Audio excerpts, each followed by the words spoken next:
Information processing approach emphasizes that children manipulate information, monitor, and strategize about it. Encoding is the process by which information gets stored in memory. Research has shown that constructing images helps students to encode information. Alan Pavio argues that memories are stored in one of two ways, as verbal codes or as image codes. For example, you can remember a picture by label or by mental image. Pavio says that the more detailed and distinctive the image code, the better your memory of the information will be. Research has shown that encouraging children to use imagery to remember verbal information works better for older children than for younger children. So, this technique is especially useful for high school educators. In mathematics, we can use this to help students remember what functions look like. For example, parabolas can be found in many situations. A basketball being thrown into a net follows a parabolic curve, as does throwing a softball. The softball's curve is horizontally stretched. Students can see that the basketball follows a steeper curve than the softball. Also, both graphs start and end near the ground level. They can use these visualizations to connect the graphs to the value of a in the parabola's equation. Both functions have negative values of a because the graph is concave down, starting and ending near ground level. The softball has a fraction for the parameter a, whereas the basketball's a value is greater than 1. This parameter a produces the relative steepness of the two graphs.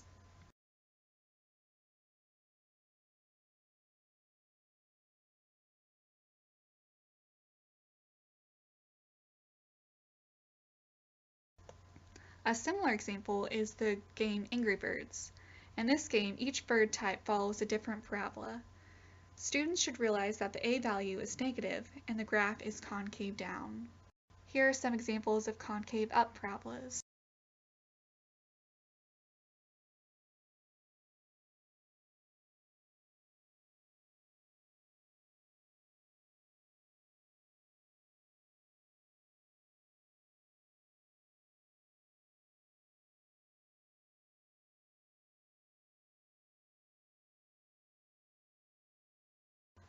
Here are some more examples of concave down parabolas.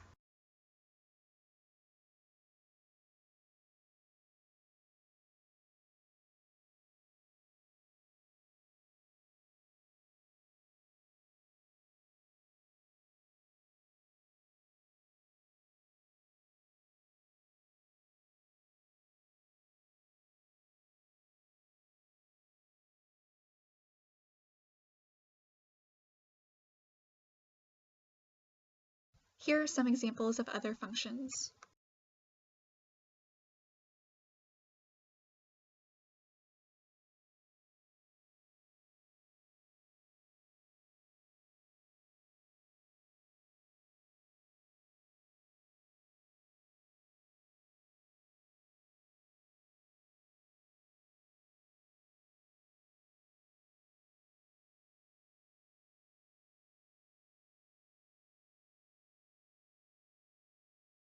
You can have students brainstorm what parabolas they see occur in daily life.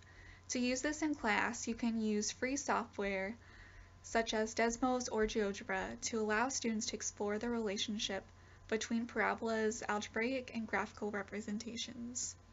One activity suggestion is to have students take pictures or find pictures of functions they see in their lives. The students can then easily import these into Desmos. The plus icon in the upper left corner of the screen allows you to add many things to your graph. One of these options is an image icon.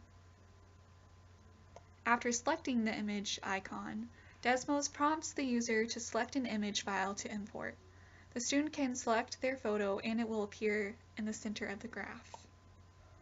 Students can then insert the parent function to the graph. To allow for future adjustments, students can use parameters. Desmos will then prompt the user to create sliders, allowing for adjustments to the graph easily. After selecting all, sliders will appear below the equation. Moving the slider allows for exploration of the. When students change the value of a, they see the parabola switch direction as a goes from positive to negative.